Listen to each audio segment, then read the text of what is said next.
You're listening to the Joyful Practice for Women Lawyers podcast, episode number 97. Welcome to the Joyful Practice for Women Lawyers podcast. I'm your host, Paula Price, lawyer turned certified executive coach. This podcast was created to empower women lawyers just like you to create a life and practice you love. Join me every week for a break from the hustle so we can focus on you, what you truly want, and how you can create it.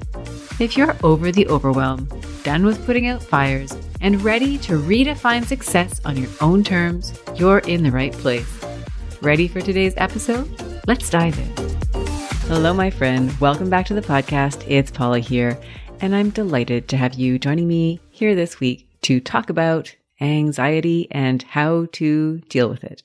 Now, before we do that, I just wanted to say hello. It's a beautiful spring day here in Vancouver.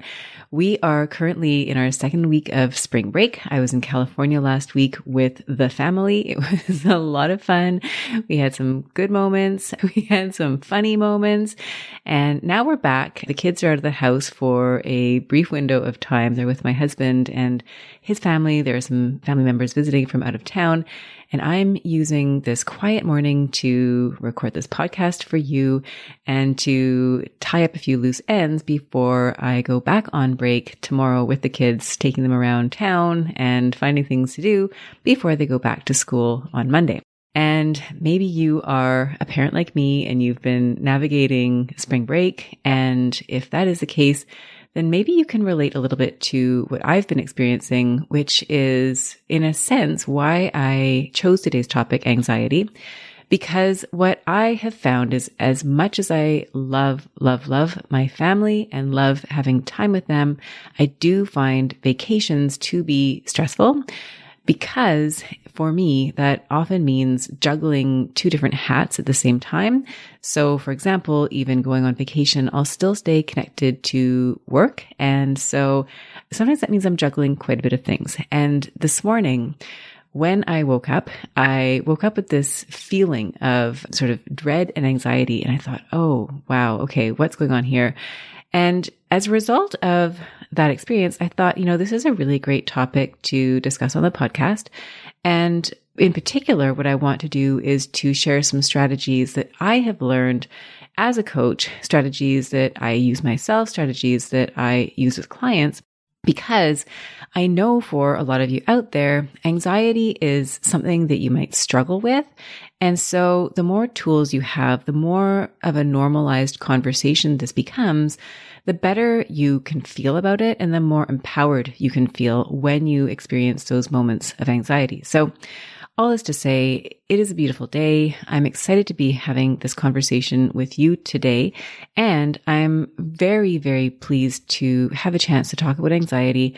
And as you listen to today's podcast episode, I would invite you to think about how this applies to you, where anxiety might come up for you, and how the tools that we talk about today can be helpful to you in particular. And that might mean making a few modifications, thinking about how it applies specifically in your practice or in your personal life. We can feel anxiety in relation to all sorts of different things. And most of all, I just want you to feel like this is a comfortable place. This is a safe place. This is a conversation that we can have that allows you to feel validated, that you're not alone in this, and that there are tools that you can use to help navigate anxiety. Now, anxiety, I think you will probably agree, is something that is relatively common among legal professionals.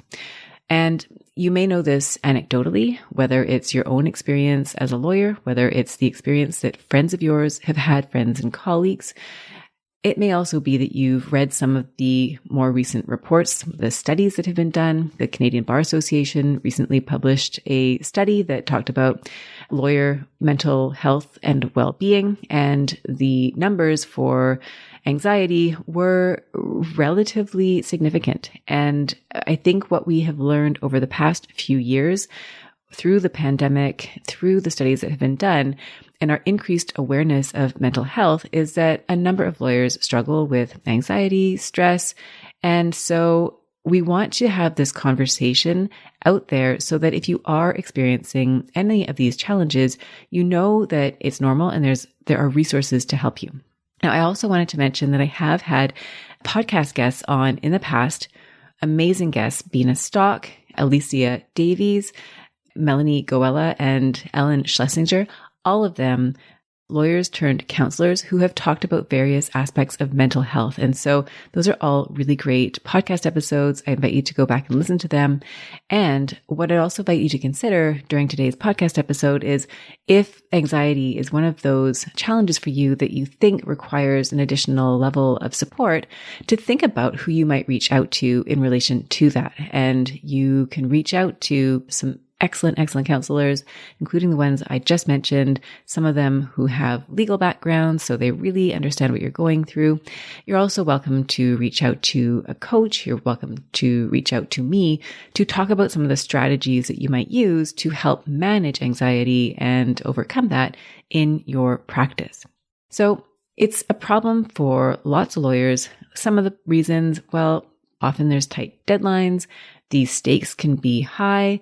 There's a lot of uncertainty, especially when you're first starting out in terms of how to do things, what to do. Even after you've got many years of experience under your belt, you continue to grow and expand and evolve in your role. If you start out as a lawyer, as an articling student into a lawyer, and, initially your challenges are figuring out the law, your challenges evolve over time. You take on more responsibility in your files. You take on more challenging files. You start managing a team. You start managing your practice. And so there really is no end to the newness, to the challenges that are going to come your way. And along with the newness can sometimes come that anxiety that goes along with the uncertainty. Sometimes it's volume, right? If you're looking at a practice and you have a high volume of work, in a sense, that is a blessing. We want to have great work. We want to have lots of it. It's a wonderful problem to have. And at the same time, when you have a full calendar, that can create anxiety. I know for me, that was the issue that I was grappling with this morning, was looking at, well, I wasn't looking at anything. I was lying in bed. It was 6:00 in the morning. I was about to get up to go for a run, hitting my snooze button and thinking about the things that were on my plate, not just today, but in the next 3 weeks, and having some anxiety about how I was going to get all these things done. I'm going to share that with you more so that we have an example to work with. And I'd invite you to think about examples that might come up for you as well. So it's a fairly common problem among lawyers, this feeling of anxiety. In the relationships that I have with some of my coaching clients, I see how anxiety can come up in different ways. Sometimes it's very project specific. So something like what I experienced this morning, where you have deadlines, you have projects that you want to finish, and you're asking yourself how you're going to get all of those things done. Sometimes anxiety comes along with confidence problems. If you feel like you're not confident, if you have a lot of self-doubt, I think we all experience those things periodically, but if it's reaching a point where it's really interfering with your ability to do your work, that might be creating anxiety for you. It may be that you have anxiety in more of a bigger picture way. If you're thinking about your career and maybe you want to transition out of the role that you're in currently, but you feel a lot of fear and anxiety over making changes because of what that might involve. Taking on a new role that you aren't familiar with. Maybe there are consequences financially that you are not willing to take on. So there's a lot of places where anxiety can show up in various components of your legal practice. Now, I also mentioned earlier, there might be aspects in your personal life that create anxiety for you. And this podcast really is about creating a joyful practice. It is creating a life and practice that you do love. And so I would invite you to think about what aspects of your personal life are creating anxiety. I'm not really going to go into those in this podcast episode, but the tools that we're talking about can be applied outside of your professional life. So just wanted to highlight that as well. Now, what can happen, and what I've seen happen and what I've done myself, is when I have felt anxiety, maybe when you have felt anxiety, sometimes we can just kind of put our head in the sand and hope that it will go away. That if we work hard enough and we just motor through it, that it's going to resolve itself and we're no longer going to feel anxious. And that might work sometimes, right? And that might actually be a coping strategy that works well enough for you, that you find that's enough to manage your anxiety, is just simply to do the things that are creating that anxiety, and then you can move forward. What can also happen, though, is if you don't have tools to manage through your anxiety, it doesn't necessarily go away. Now, I'm not saying that anxiety ever will go away, but if you have strategies to avoid it, or you avoid doing certain things because they create anxiety, the anxiety itself doesn't go away. And sometimes it can get worse. And if we aren't intentional about developing coping mechanisms to address the anxiety, then what can happen is maybe you develop some unintentional ways of managing your anxiety. So what might that look like? I don't want to go too far into examples of that, but I think that's where you start to see that behavior where you're doing things that you don't necessarily want to be doing. For some lawyers, it means reaching out to substances to help them deal with their anxiety. Sometimes it's food, sometimes it's alcohol, sometimes it's other substances. So, and this can be quite uncomfortable. Sometimes it's other activities. Maybe it's distracting yourself with online activities, whether it's social media or shopping or some other thing. Maybe it's, looking to ways to relieve stress that aren't necessarily the healthiest ways to relieve stress. And so again, depending on your level of anxiety and how this is affecting you, you may want to reach out to a counselor, somebody who can really support you with managing anxiety. What I'm really focused on here today isn't so much if you're in that particular situation, if you've reached a point where it's really hard for you to function, but what I'd like to offer are tools that can help you navigate anxiety as it comes up in your practice, and to develop some coping skills that can help you navigate more intentionally when you come up against periods of anxiety, because chances are you are going to continue to come up into those situations. And so when you have a plan, when you're expecting it, and then you know what you're going to do, then you can navigate it more fluidly and more intentionally. So what we're going to talk about today are 3 different ideas, 3 different strategies that you can use when you are feeling anxious. And I mentioned earlier in the podcast that when I woke up this morning, I definitely felt anxiety. And this might happen to you as well when you're asleep, for example, and you wake up in the middle of the night. This happens to me sometimes. And there's just a thought in my head about something that needs to be done. And it can be really disruptive. This morning it was disruptive. I didn't feel very good. This might happen to you as well. When you wake up in the morning, you might feel like there's a certain level of anxiety that you have as you start your day. And so these are ideas that can help you navigate those types of situations. So the first strategy is to develop a relationship of curiosity with anxiety. So what exactly does that look like? How do you develop a relationship of curiosity with your anxiety? And why would you even want to do that? And the reason why you want to do that, I think, is because if anxiety is this thing that you feel and it kind of, you don't really know what to do with it, it doesn't feel very good, it kind of leads you to create almost like frenetic energy and frenetic actions, and you're kind of out there just kind of doing anything you can to make it go away or to avoid it, then you're not really addressing the anxiety itself. It's running the show. And when you start to develop a relationship, when you start to befriend anxiety, when you start to get curious about it, what that can do is create a distance between you and the anxiety. It's no longer so internalized. It's something that you can gain some perspective on. And you might think about this in relation to how you have conversations with others. And chances are you've had the experience of a friend, a colleague, a child, somebody who comes to you and they are feeling really anxious about something.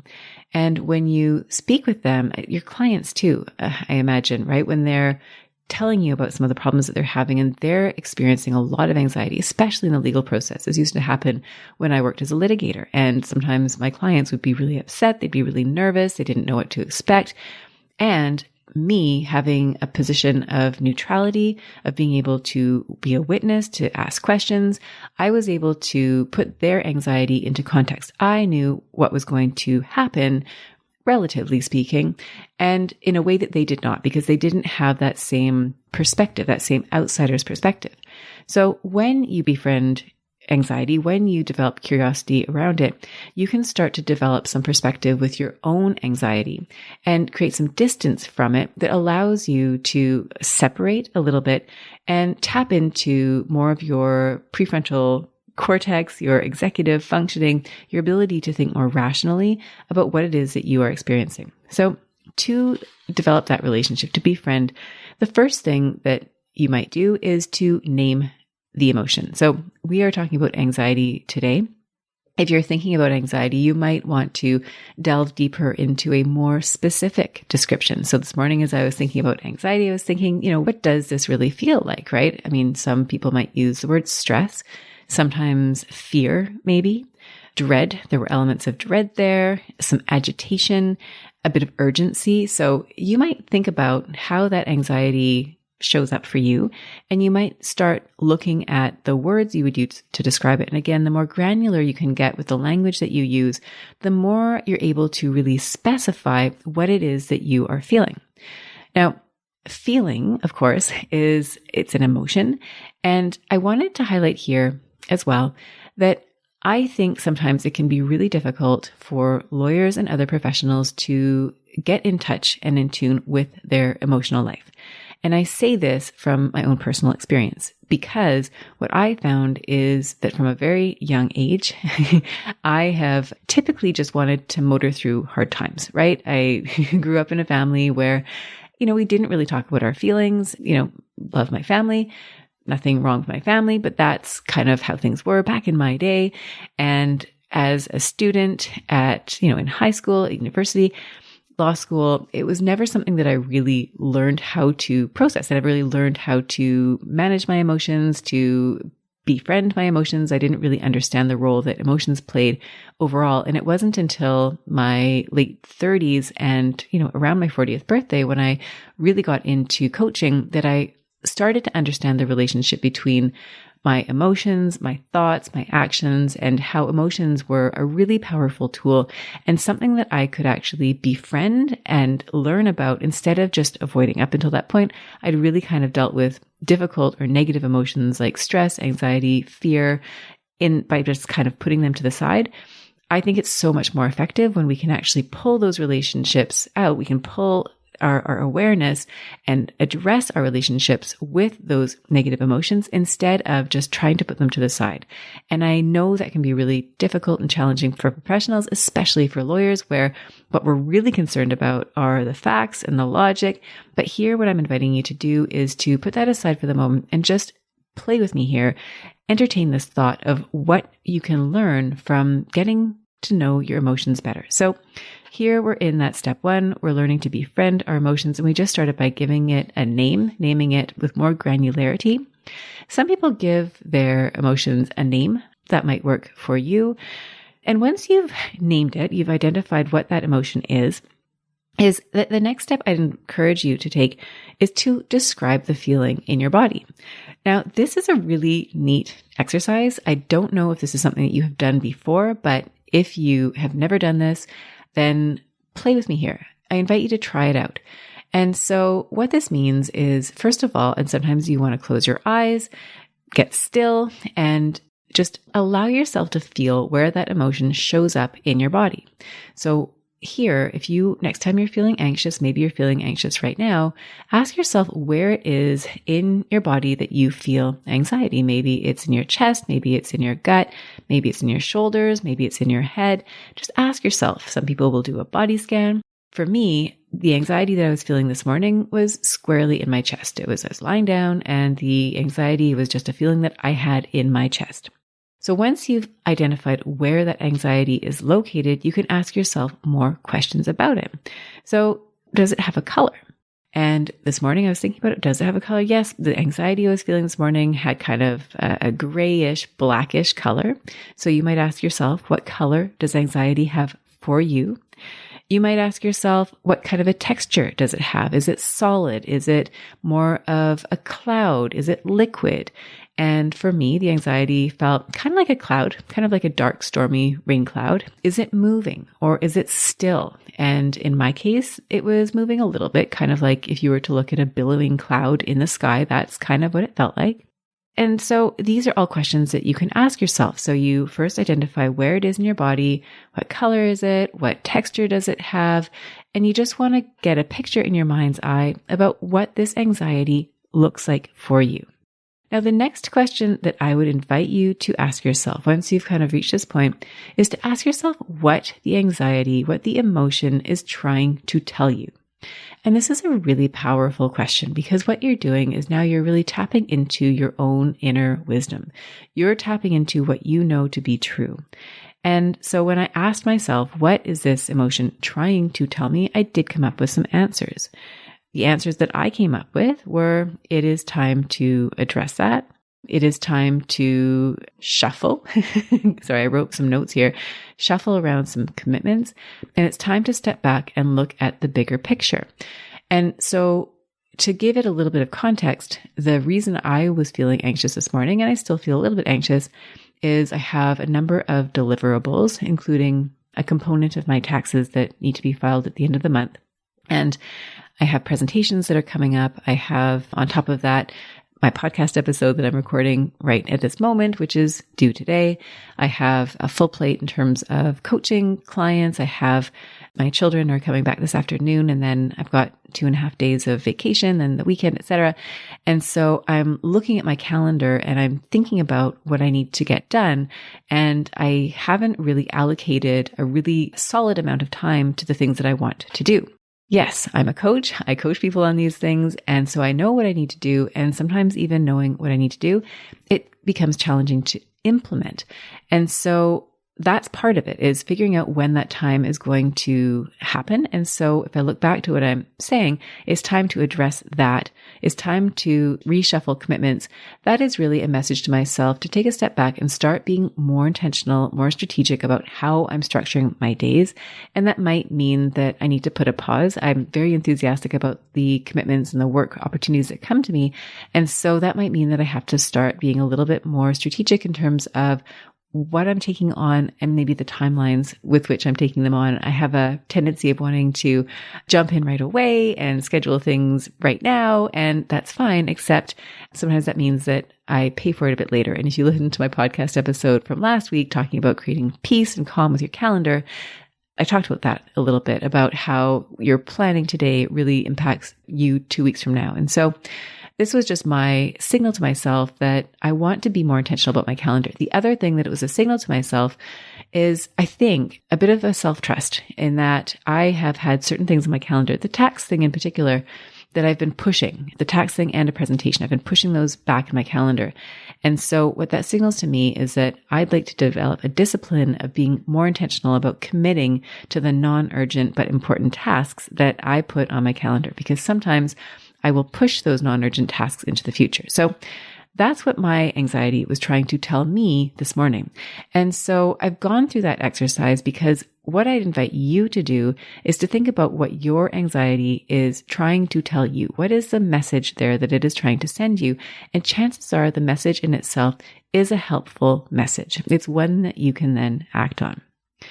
So once you've done that, the final stage here in terms of your developing your relationship with anxiety is to simply allow for it to be there, to allow it to be maybe a friendship, maybe it's a relationship of respect, maybe it's simply a relationship of acceptance.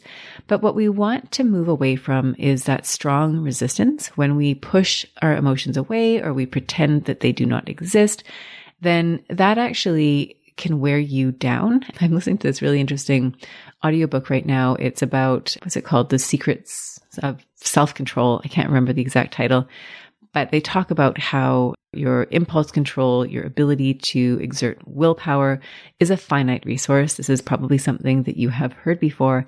And so if you're pushing against your emotions, if you're denying that they're there, if you're resisting them, in a sense, you're wearing out your internal resources. And so here, the exercise is just to allow it. And so instead of feeling anxious and then feeling anxious because you feel anxious, it's feeling anxious and being okay with that. I feel anxious and that's okay. You're going to come with me along today's journey of recording the podcast and doing the other things that I'm going to be doing today. And so I'd invite you to consider the same for yourself.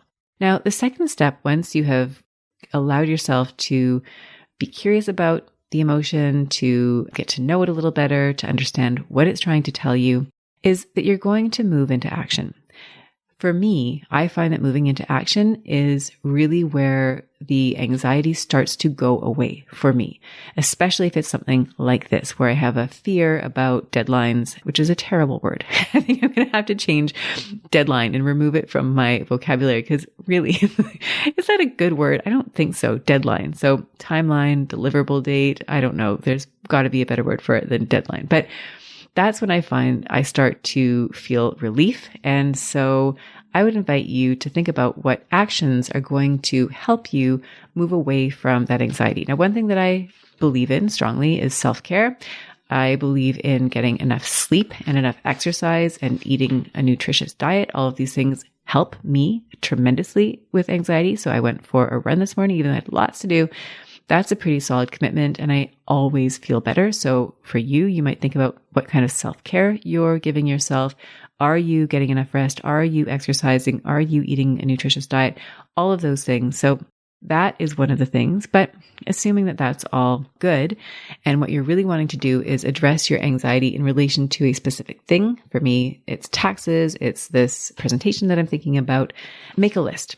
Right? Just get it out on paper. Now, this is true whether you're waking up at 3 a.m. or 6 a.m. or you're sitting at your desk. It's the middle of the workday. Making a list is such a good way of externalizing your to-do list, the problems, the things that you have on your mind. And I did a series of podcast episodes a few weeks back about executive functioning and time management.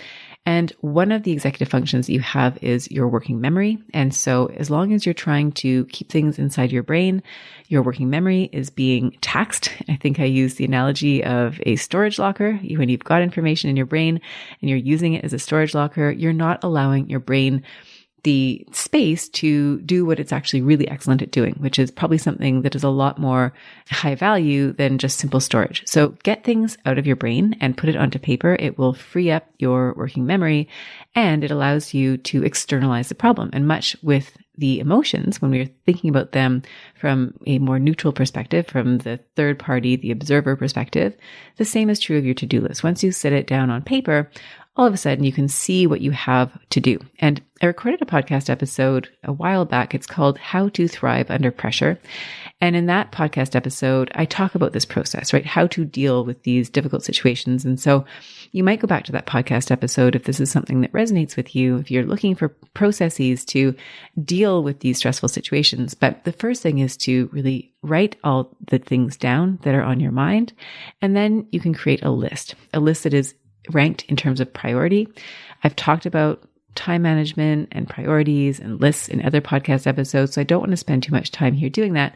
But the idea here is to give yourself a plan, a granular plan about what you're going to do to deal with the things that are creating the anxiety for you. And once you've done that, you're going to dive into your tasks. And chances are, if there's a task that is creating anxiety for you, there's something about that task that is bothering you. So if I look at the component of my taxes, for example, that I need to do, there's a few things about it that are off-putting to me. Number one is that I need to deal with a human who I find very difficult to track down. I've had some challenges there before. They have information that I need. I don't want to have that conversation. I don't want to do the chasing, so I'm kind of avoiding it. There are different platforms that I have, virtual sort of software programs that I need to go into that I don't use very often. I don't understand how they work, so I don't really want to do that. So those are two big factors. It feels very overwhelming for me to go and do those things. The end product is super, super simple. I have someone who could help me. And so I know that really it's not a huge deal. But when I think about it and I think of dealing with a person and dealing with all the tech, that is overwhelming to me. So what I recommend doing is when you sit down to a task, and I invite you to think about what is overwhelming for you in relation to your task, right?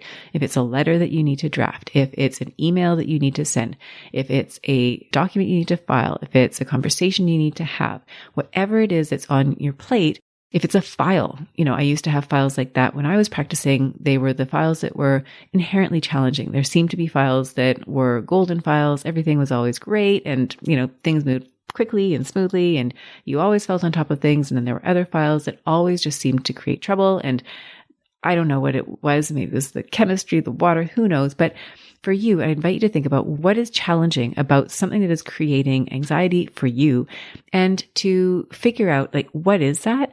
And then I want you to use the Great Goal Framework to plan your attack. Now, the Great Goal Framework is a tool that I use. It's one that I teach my clients. I have a whole podcast episode about it. It's episode number 6. So again, I don't want to go through the entire process, but it's a process where you sit down and you write out your goal. So GREAT exclamation point is an acronym.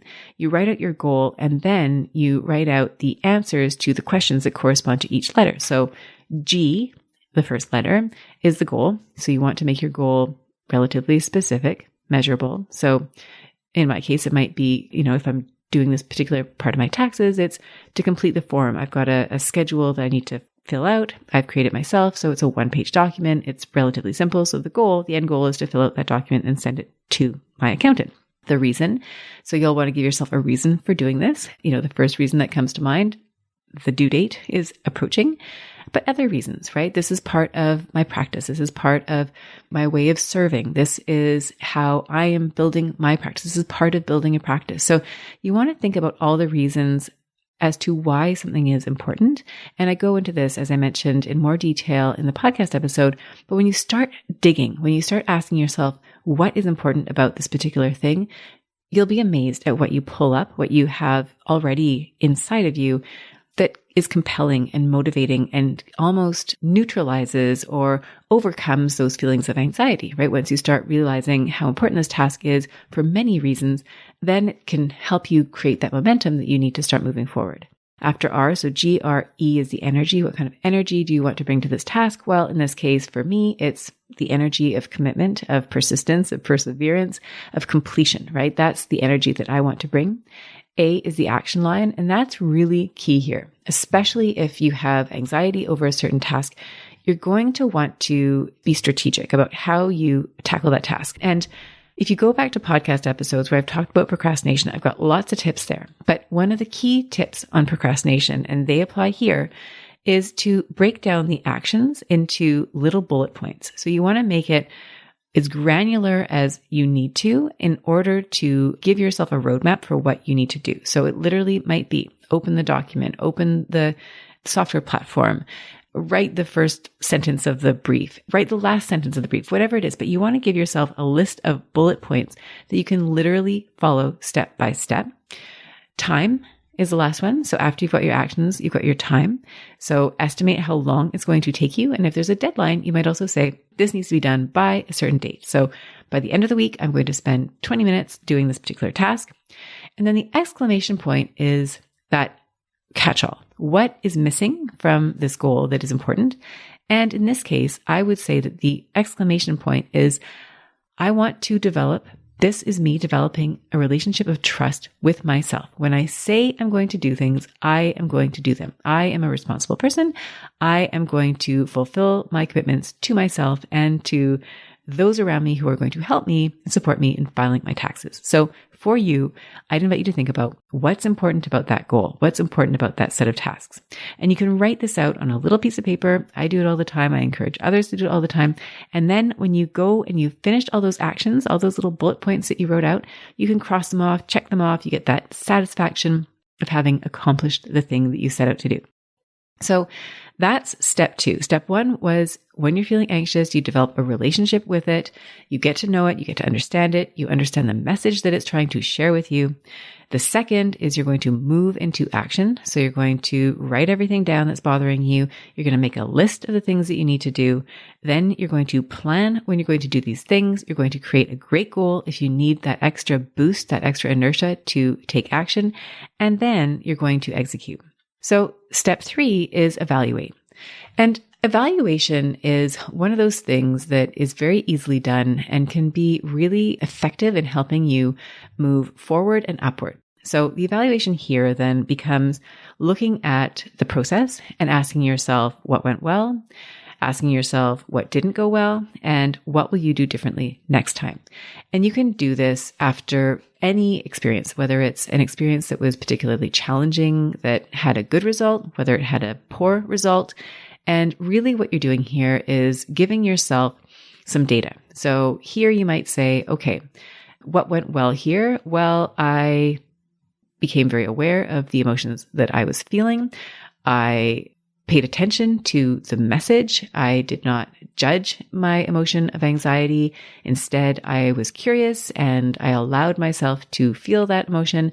And even though I was feeling a little bit anxious, I still decided to move forward. I wrote things down. I came up with a list of things to do. I set priorities. I sat down and I started working on those things. And now I'm halfway through my checklist, and that's really great. I'm further ahead than I was when I first experienced this anxiety. What didn't work? Well, what didn't work was that, I went to bed late last night. I have been putting this off for a while. It was on my calendar, but I didn't really respect the task when it was, when I had intended to do it in the first place. And so that might be what didn't work. And then what will I do differently in the future? So what will you do differently in the future? I'll plan, I'll put the time in the calendar. Maybe I'll book an appointment with somebody else. Maybe I'll bring in an accountability partner. Maybe I'll send a note to my accountant to say, I'm going to have that to you by X date, which for me is a great motivator. If I've committed to somebody that I'll deliver something by a certain date, that puts that task up on the priority list. So it helps you to brainstorm. It helps you to see, number one, where you are doing well, because I think sometimes we can ignore the fact that we are doing a number of things really, really well. It gives you an opportunity to think about what didn't go well and what you might want to change. And then you're looking forward focused. You're thinking about, how am I going to apply this learning going forward? So that's the last step. So we've covered the three: the relationship of curiosity with your anxiety or whatever emotion you want to put there. 2, you're moving into action. So you're writing it down, you're creating a plan, you're implementing. And then after the fact, you're evaluating. So why this process will work is you're demystifying anxiety. I think as long as we have anxiety and we just want to ignore it, we don't want to deal with it, it's really hard to develop intentional and healthy ways of managing it. And so here we're hitting it square on, right? And I don't even want to say hitting, because I don't want us to be feeling like we need to have these adverse relationships with our emotions, including the negative ones like fear. And I use negative in quotation marks, but fear or anxiety or stress, these emotions do have a purpose. There's a course that I took a couple of years ago with Dr. Daniel Amen about brain health. And he was talking about a study where they'd examined anxiety in the human population and came to the conclusion that humans who experienced, I think, moderate levels of anxiety or greater levels of anxiety lived longer than those who experienced less anxiety or no anxiety at all. So, there are evolutionary reasons why we experience anxiety. There's also a wonderful TED Talk by Kelly McGonigal where she talks about the upside of stress and how stress can actually really help us, and how our perception of stress has a direct impact on our physiological experience of it. And so what I'd love to see here is that we're not necessarily taking stress and anxiety and labeling them as these horrible things that, should be shoved in the closet and never examined. It's, no, this is an emotion that I'm experiencing, and here's a tool, here's a way that I can get to know it better, get to understand it better, and then decide my actions intentionally with that understanding in place. So again, the reasons why this is effective is you're demystifying anxiety, you're learning to work with it instead of working against it. And finally, I think it helps you build a relationship of trust with yourself. When you start to get to know different parts of yourself, different aspects of your personality, and to get to know your emotions and to have that conversation. And you can take that conversation further. I mean, in today's podcast episode, we stopped at, what is this emotion trying to tell me? You can ask it more questions, right? How has anxiety served you in the past? What do you no longer need anxiety to help you do? There are questions that you can ask yourself that will help you to get to know that emotion and, again, soften that relationship that you might have with it. The skills that you'll need to have, I think number one is just that self-awareness, that awareness of allowing yourself to identify the emotion, where it is in your body, what it looks like, to go through that exercise that might feel really foreign and it might feel really uncomfortable to you. And so a willingness to experience that discomfort, a willingness to go down that road, a willingness to try something different, and what can happen as a result of doing this practice or something similar to it, is that you can develop a better relationship with your emotions. You'll increase your awareness when anxiety comes. You'll understand, okay, it's a feeling in my body. Here's where it's showing up.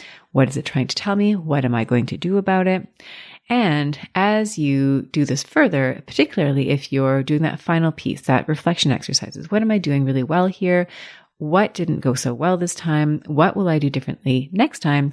Is that you'll develop an increased confidence in your level of managing your anxiety and overcoming your anxiety and learning to function even when you have feelings of anxiety. So that, my friends, is what I have to share with you. I hope you have enjoyed today's podcast episode. I hope that this conversation has resonated with you, and that as I've been sharing examples of how I've used this tool in relation to anxiety that I have experienced, that you have been able to draw from examples in your own life where you have felt anxiety and how these exercises, these strategies can be helpful for you.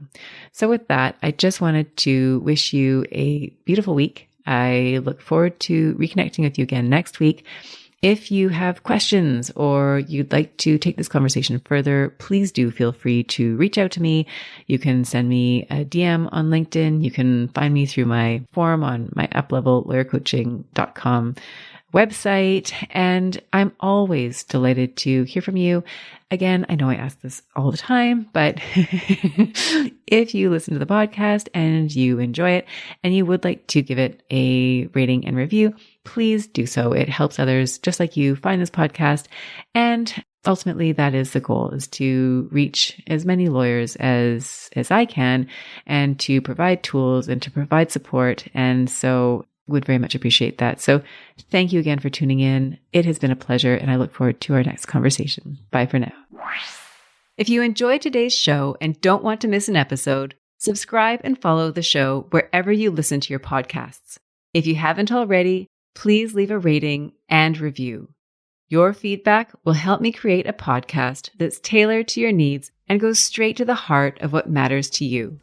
For instructions on how to subscribe, rate, and review the podcast, visit www.thejoyfulpractice.com/podcast launch. See you next time. Thank you for listening to this episode of the Joyful Practice for Women Lawyers podcast. If you want more information, visit www.thejoyfulpractice.com. See you next week.